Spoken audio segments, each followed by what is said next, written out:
dentro da casa. Então hoje, provavelmente, vamos dar olhadas com carinho, para ele desenvolver o tema da noite de hoje, céu e inferno. Boa noite. Bom, quando me convidaram para fazer a palestra hoje, me pediram para a gente falar um pouco sobre o céu e o inferno, o que a gente entende do céu e do inferno. Eu pesquisando desde o início, desde os primórdios da humanidade, essa ideia de céu e inferno, ela já faz parte do imaginário do ser humano. As civilizações mais antigas, elas, como a Grécia, do Egito, elas já abordavam esses conceitos de céu e inferno, mesmo que com alguns significados diferentes.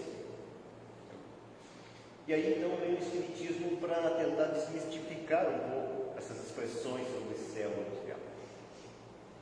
O céu é uma palavra que provém do grego, que é koilos, que quer dizer algo côncavo. E o inferno, ele tem uma expressão de tormento, de desespero, de amargura, um local de sofrimento.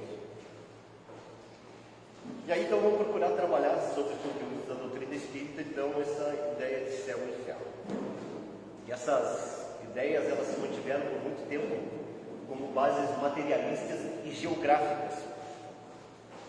Os mais antigos acreditavam na existência de múltiplos céus. Tinha um astrólogo chamado Ptolomeu, que ele entendia que existiam 11 céus. E esse último céu, ele dava um nome especial, ele chamava de Empíreo, ou Empireu em português. E que quer dizer, significa uma região de grande brilho, de grande beleza, de grande luminosidade. Então, era essa a definição. E os muçulmanos até hoje, eles admitem a existência de 9 céus. E esses céus também têm variações. Então nós podemos imaginar que aqueles que estavam no primeiro céu de Ptolomeu, eles não eram tão felizes como aqueles que estariam no 11º céu. Mas a ideia que envolve céu foi sempre essa ideia de coisa boa, uma coisa boa, bem, de que alguém está vivendo uma vida melhor, uma vida mais feliz. Essa é a ideia que envolve céu. E aí vem Jesus, então, para revolucionar essa visão do que ele entendia como céu. E em vários momentos, em várias passagens de Jesus, ele faz alusão ao céu. Tá? No Evangelho de Mateus, ele sempre vai trazer essa visão mais espiritualizada. Tá? Aí Jesus começa, ao reino dos céus é semelhante a... E aí ele vem e traz uma parábola. E todas essas alusões que Jesus faz no reino dos céus, todas essas parábolas, Jesus ele está situando o reino dos céus na intimidade. Ou seja, ele diz, o reino dos céus é semelhante a um tesouro oculto no campo. Ou seja, o reino dos céus é aquele tesouro oculto, enterrado dentro de nós mesmos, a nossa intimidade. O reino dos céus, ele é uma pérola de grande valor no fundo das águas, ou seja, no interior, nosso interior. Então, sempre essa ideia de reino dos céus, ele traz associada a uma questão de intimidade. E lá no Evangelho de Lucas, no capítulo 17, no versículo 21, Jesus diz, o reino dos céus não tem aparências externas, o reino dos céus está dentro de vós. Então Jesus vem nos falar desse estado de céu íntimo, interior, dentro de nós. Ele vem nos mostrar que o reino do céu não é um lugar onde nós vamos viver em delícias. Ele vem nos mostrar então que o reino dos céus é um estado de alma, um estado de espírito. E ainda no Evangelho, ele diz que a boca fala daquilo que está cheio o coração. Tá? Então, ou seja, aonde está aquilo que nós damos mais valor, é aí que vai estar nossa atenção, nosso interesse. Ali que estará a nossa intimidade. É ali que estará nosso coração. É isso que ele fala no nosso interior. E aí a doutrina espírita, então, vem nos convidar para que a gente possa abandonar essas interpretações materialistas e geográficas de céu e inferno. Essas interpretações, elas refletem ideias que foram herdadas de tradições antigas. Essas tradições, essas ideias de Deus assentado num trono, rodeado de anjos, arcanjos, querubins ao seu redor, lhe prestando honras. E aí a gente fica imaginando então esse reino de delícias, Deus sentado num trono, com os eleitos de Deus à sua direita e os réprobos, os escolhidos à sua esquerda. Aí nós não estaríamos falando de Deus, não teríamos isso. E aí vem o livro Céu e Inferno, e Kardec então já nos traz uma visão mais esclarecedora. E segundo os Espíritos, o céu e o inferno então não são locais fixos, não são locais geográficos. São estados vibracionais que nós experimentamos de acordo com as nossas ações, de acordo com os nossos pensamentos, com os nossos sentimentos.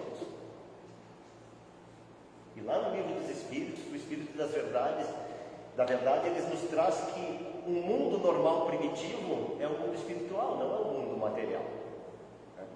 Ele nos diz que o mundo material, eles não precisavam existir. Eles existem para atender a nossa necessidade, nós espíritos ainda em evolução. É tipo uma escola, uma cidade. Ela tem escola por quê? Porque existem pessoas que necessitam aprender. Se todo mundo fosse sábio na cidade, não teria motivo de ter uma escola. Um hospital não existe porque existem pessoas enfermas. Se não existissem doenças, não existiria motivo de existir um hospital. E assim ele diz então do mundo material. O mundo material, eles são setores do mundo normal primitivo. O mundo normal primitivo, então, é o mundo espiritual. E o mundo material, eles são criações de Deus, da divindade, que vem para atender a nossa necessidade ainda para o nosso progresso, para que possamos progredir. Portanto, então, nós temos o mundo espiritual, então, é tudo aquilo que nós estamos. Né? Só que com setores materializados, que nós conhecemos como planetas, são os setores materializados do mundo espiritual. Mas nós, assim, com conhecimento na doutrina espírita, nós também dizemos, quando eu desencarnar, eu vou para tal lugar. Tá? Do mesmo modo que antigamente dizia, fulano foi para o céu, fulano foi para o inferno. Nós também usamos esse termo geográfico. Porque as nossas ideias, elas ainda refletem esse sentido geográfico. Algum lugar para onde eu vou. Mas nós temos que lembrar que aqui nós estamos, nós encarnados, mas também nós temos desencarnados aqui, conosco, sentados aqui, participando. Nós estamos ocupando o mesmo espaço físico, só que em frequências diferentes. Mas é o mundo espiritual primitivo. Então o mundo espiritual, ele não é um mundo lá onde eu pego um transporte e vou. Não. O mundo espiritual é aqui. Só que é um mundo extra-corpo, um mundo extra-físico. E aí nós também temos que ter essa ideia essa consciência de que o céu também não é um lugar lá. Céu é um lugar íntimo, de identificação, do bem, de plenitude, de felicidade. E quando a gente tiver essa ideia, a gente acaba mudando então essa nossa ideia de céu, que não é um lugar para onde nós vamos depois de desencarnar, mas sim um lugar que eu estando encarnado, se eu estou vivendo tranquilo, e viver tranquilo não quer dizer que eu não tenha problemas. Tá? Todos nós vamos ter problemas. Mas viver tranquilo quer dizer que mesmo eu tendo problemas, quando eles aparecerem, eu tenha lucidez para saber lidar com esses problemas. Então, se eu estou vivenciando essa vida normalmente, se eu não estou vivendo as leis divinas, não, se eu estou vivendo em pleno estado celestial, eu estou vivendo no meu estado de céu. E Kardec pergunta aos Espíritos, onde estão escritas as leis de Deus? E os Espíritos que respondem? Na consciência, no mais íntimo de cada um de nós. Então, por isso que nós precisamos acabar mudando essa postura, tá, diante dessas informações de mundo superior. O céu, o reino de Deus, eles não têm aparências exteriores, não são estados geográficos. O céu, o reino de Deus, é um estado interior, íntimo, dentro de nós. Existe Existe a passagem na Bíblia que Jesus deve estar conversando com a mulher samaritana à beira do poço de Jacó, e essa mulher então pergunta a Jesus: Senhor, onde é que nós devemos cultuar a Deus? Aqui na Samaria, na montanha dos gafanhotos ou no templo de Jerusalém? E aí Jesus responde: em verdade, dia chegará que não adorareis ao Pai nem na montanha dos gafanhotos, nem no templo de Salomão. Dia chegará em que adorareis em espírito e em verdade, na intimidade de vossos corações. Então, mais uma vez Jesus traz esse céu, esse nosso interior. Mais uma vez ele vem nos mostrar que esse céu está dentro de nós. Aí quando ele diz: a boca fala o que está cheio o coração. Onde estiver o vosso tesouro, aí estará o vosso coração. Isso Jesus já vem nos mostrando. Então ele nos traz essa ideia, ele nos diz que nós temos que cultivar essa ideia da divindade de Deus na nossa intimidade, porque é ali que nós vamos encontrar o reino de Deus. E no livro Céu e Inferno, os Espíritos nos trazem que a nossa posição diante desse céu, ela vai depender do uso que nós façamos da nossa vida, das nossas ações, dos nossos atos, da maneira como nós vamos viver. Eles nos dizem que é aí que nós vamos fazer a nossa maior ou menor felicidade. Então aí a gente vê que não tem aquela de: eu rezei 5 Pai Nosso, eu estou mais salvo que o Paulo que rezou um só. Então, a gente acaba tirando aquelas heranças que nós ganhamos. Então essa ideia de céu ela é bastante lúcida quando nós pensamos no como que Jesus definiu essa questão em relação de Deus, a questão de céu e inferno dentro, no interior de cada indivíduo. Então, Valentes, todos nós estamos no mundo espiritual. Nem todos nós estamos no céu, mas todos nós estamos no mundo espiritual. Só que vibrando em vibrações diferentes. Os desencarnados, esta coisa. Mas e aí? Nós falamos do céu, tudo que não é o estado geográfico, e o inferno. O inferno também constitui uma outra dimensão desse mundo espiritual. Aquela criatura insatisfeita, alucinada, atormentada, com remorso, com ódio, com raiva, aquela pessoa vingativa, não consegue dormir porque o ódio está corroendo. Onde é que essa pessoa está vibrando? Qual é a frequência de vibração dessa pessoa? Qual é a faixa que essa pessoa se encontra?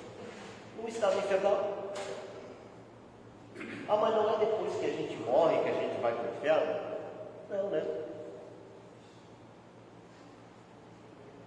Se o reino de Deus, o reino dos céus, ele é esse estado de paz, de equilíbrio, de harmonia interior dentro de nós, o estado oposto de agonia, de desespero, de desestruturação, também é dentro de nós.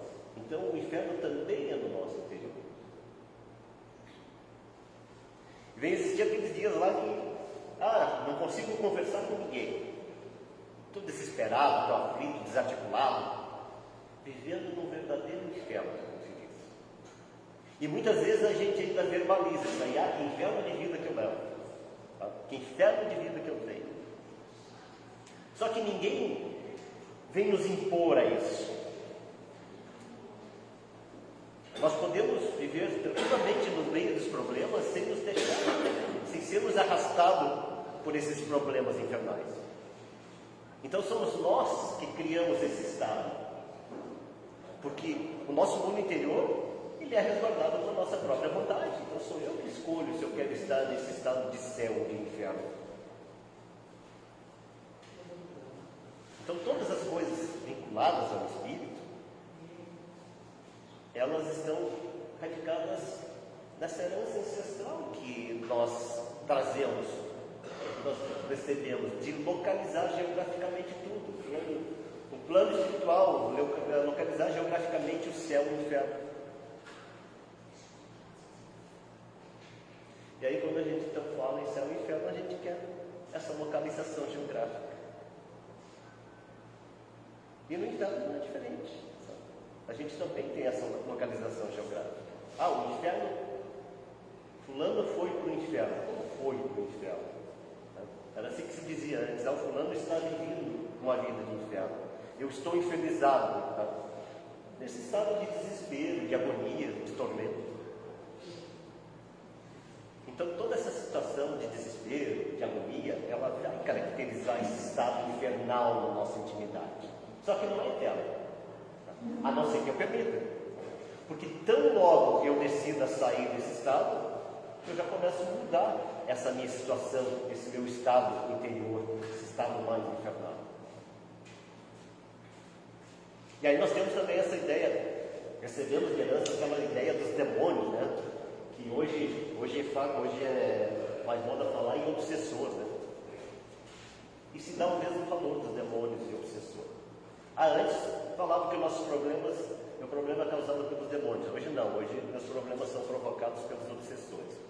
Então o mesmo peso que a gente atribui a essa ação demoníaca, hoje a gente atribui a essa ação obsessiva. Nós muitas vezes justificamos, alguém está fazendo um trabalho para mim. Os obsessores estão me atucanando, os obsessores me levaram a cair, a errar, a agir assim. Mas nós aprendemos, né, que o obsessor ele só vai agir se eu oferecer abertura. Então quando eu digo que esse demônio, que esse obsessor está me atormentando, me alucinando, eu estou dizendo que eu fui lá e abri a porta quando veio a entrar. Só que a gente não pensa assim. Para nós é mais fácil, isso para todos nós. A gente tem sempre esse desejo inconsciente de ser perpetuamente vítima. Então é mais fácil a gente dizer que está sendo atucanado e não reconhecer que sou eu que estou abrindo essa porta. Mas os espíritos superiores nos ensinam que se nós mantermos uma vida de céu, esse obsessor não vai desistir de nos tentar. Agora, se eu vivo essa vida mais infernizada, essa oportunidade que ele está procurando para vir aqui exercer sua influência sobre ele. Eu estou abrindo essa porta para ele. Então não são os demônios, os obsessores que vêm nos atormentar. Somos nós que entramos em sintonias com esses encarretados sem corpo, dizendo assim, né? Permitimos que eles se aproximem, e aí passamos a temer esses obsessores, como nos ensinaram que a gente devia temer os demônios. Mas o que são esses demônios? E aí a gente tem várias coisas, várias definições, é o demônio, é o diabo. E aí o Raul Teixeira, eu vi uma exposição dele e ele foi pesquisar essas nomenclaturas dos demônios. E ele vem dizer que não tem nada a ver com aquilo que a igreja fez com que tivesse, né, essas entidades voltadas para o mal. Que é exatamente ao contrário. A palavra demônio, por exemplo, Raul nos diz que daimon, que em grego, ele é um anjo. Como é que pode ser um demônio se ele é um anjo? Aí ele nos traz também a pesquisa do diabo, de diabolos em grego, que quer dizer dia é atirar, é lançar, e bolos é espalhar. Então diabolos, ou o diabo, é jogar uma coisa fora, espalhando, é esse sentido que ele traz. Então, traduzindo, o diabo, que eles falam, é quem espalha, é o caluniador, é aquele que, no sentido moral, ele vem aqui para apartar as pessoas, ele traz calúnias, ele faz calúnias. É aquele que não ajuda do nada. Aí ele nos traz também o Satã, que é o termo hebraico, que significa incomodar, tá? É um verbo que significa incomodar, o adversário. Jesus, certa vez, numa passagem, ele falou a Pedro: afasta-te de mim, Satanás. Tá? Porque Jesus falava uma coisa para Pedro e Pedro o contraditava. Então Jesus dizia: Pedro, eu vou ter que partir. E Pedro: não, tu não pode, como é que tu vai nos deixar? E Jesus, naquele momento, então, afasta-te de mim, Satanás. Tá? E esse termo Satanás que Jesus usou, ele vem de uma tradução das mais antigas e importantes traduções do Antigo Testamento, que é a tradução do arameu para o grego, que é conhecida como a tradução dos 70.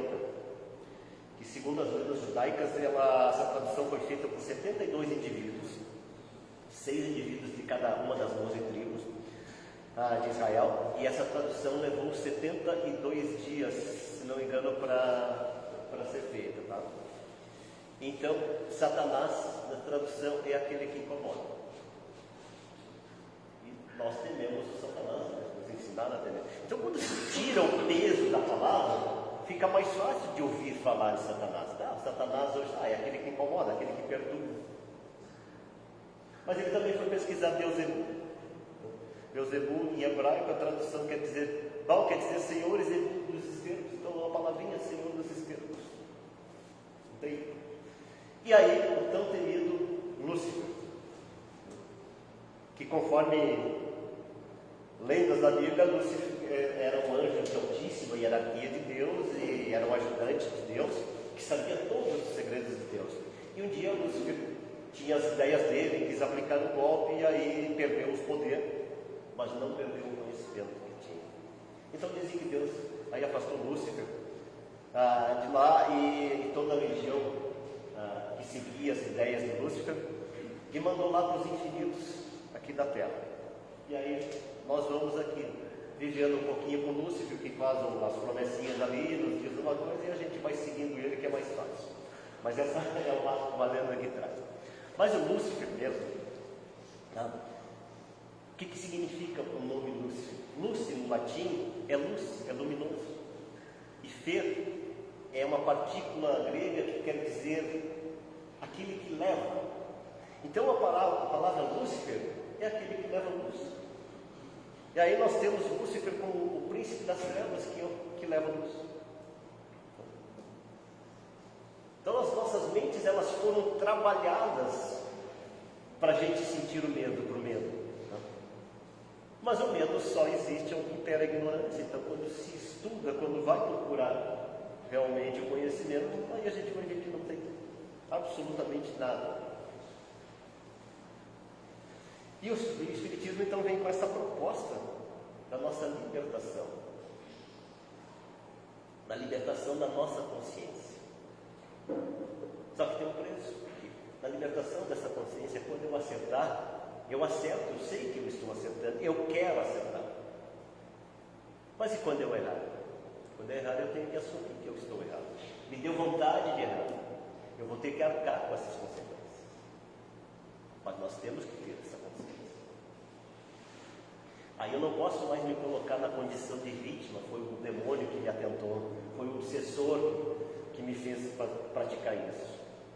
O obsessor apenas me sugeriu. Lembra do tesouro lá onde estivesse enterrado? Se meu tesouro não estivesse enterrado, ele colocou uma sugestão. Eu não ia entrar nessa, eu não ia acolher esse pensamento, essa sugestão. Então, é onde eu tenho enterrado o meu tesouro. Então, aquela ideia de que Deus está sentado no trono, com toda a sua corte, a corte ao redor, e que a gente, ao desencarnar, pagou o compromisso aqui com a igreja, deu uma esmolinha ali, vai para a direita de Deus, isso não existe. Até porque, se nós refletirmos um pouquinho, geometria ela é uma medida aqui da Terra. Fora da Terra, a geometria não tem sentido. Como é que eu vou saber quem é que está à direita ou à esquerda de Deus? Aqui eu estou à direita do Tibério, à direita da Daniela, mas lá que não tem paredes, não tem. Como é que eu vou saber qual é a direita, qual é a esquerda?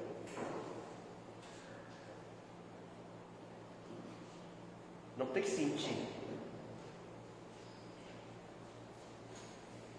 Mas voltando, muitas vezes também a gente vai no centro espírita um tempo para orar. E mesmo assim a gente sai e volta para casa com remorso. Mas eu não fui ao templo, eu não fui ao centro espírita. É que o problema não é o ir àquele lugar, não é o ir aonde faz a cerimônia. É sim mexer com as estruturas aqui dentro, no interior.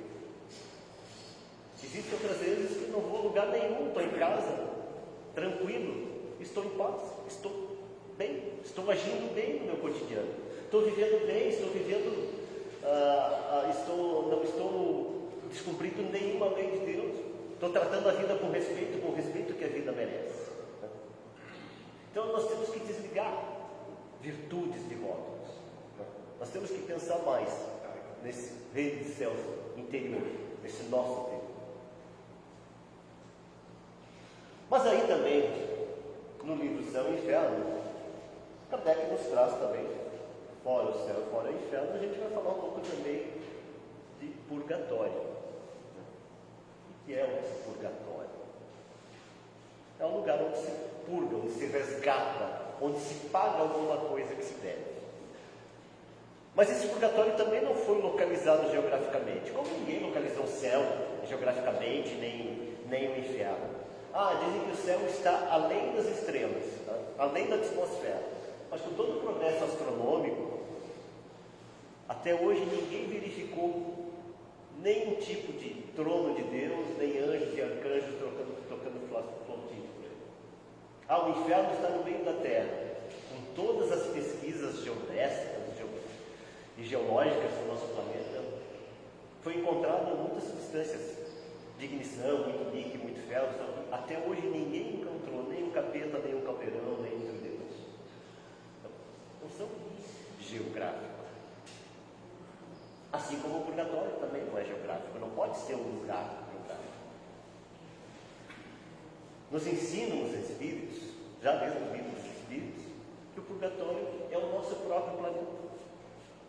Porque é aqui sobre o dorso desse planeta Terra que nós estamos resgatando, é aqui que nós estamos purgando, é aqui que nós estamos expiando, é aqui que nós vamos treinar essa fase interior,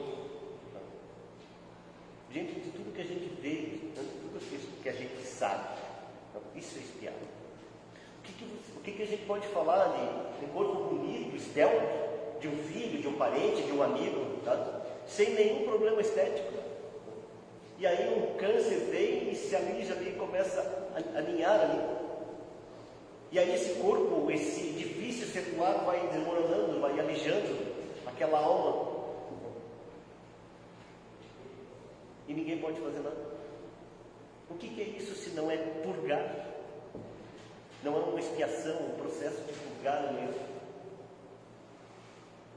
Uma criança que nasce cega, surda, muda, paralítica, mutilada, que pode viver um dia, uma semana, um mês, um ano, 10 anos, 20 anos. E eu ali ter que parar, pensar, sou eu que vou ter que cuidar, vou ter que amar, vou ter que socorrer, vou ter que ajudar. O que é isso se não é purgar? Então o purgatório não é essa coisa romântica que a gente vai para lá, os nossos entes queridos aqui fazem uma oração e tudo bem, paguei minha dívida, agora posso ir no céu. É aqui que nós vamos purgar. Por isso um planeta de provas e expiações. A Terra é um planeta purgatorial. É aqui que nós vamos raspar as arestas, que nós vamos nos acertar com a nossa própria confiança. Por isso eu já disse que é um mundo de provas e expiações. Então, o Espiritismo ele vem nos ensinar que céu e inferno não são lugares físicos para onde nós vamos depois da morte. São estados da alma que nós vivemos aqui e agora. E essa escolha, ela está em nossas mãos. Se eu estou cultivando a paz, amor, harmonia interior, eu estou construindo esse céu. Ao contrário, quando eu estou em desequilíbrio, eu estou construindo esse espaço infernal interior dentro de mim. Então que a gente possa trabalhar esses ensinamentos de Jesus, esses ensinamentos que a doutrina espírita nos traz, que nós possamos trabalhar diretamente para que a gente possa construir esse reino de céus no nosso interior, na nossa vida, reconhecendo que nós somos os arquitetos da nossa felicidade ou do nosso sofrimento. E para encerrar, então, quero deixar uma reflexão de Kardec que diz: o verdadeiro céu é a felicidade dos espíritos purificados. O verdadeiro céu é a felicidade dos espíritos purificados pelo progresso. E o verdadeiro inferno é o sofrimento dos espíritos atrasados. Que nós possamos ter uma boa noite, uma excelente semana e que possamos trabalhar esse nosso céu interior. Muito obrigado. Boa noite, Solano, obrigado por trazer essa informação importante sobre a desmistificação do céu.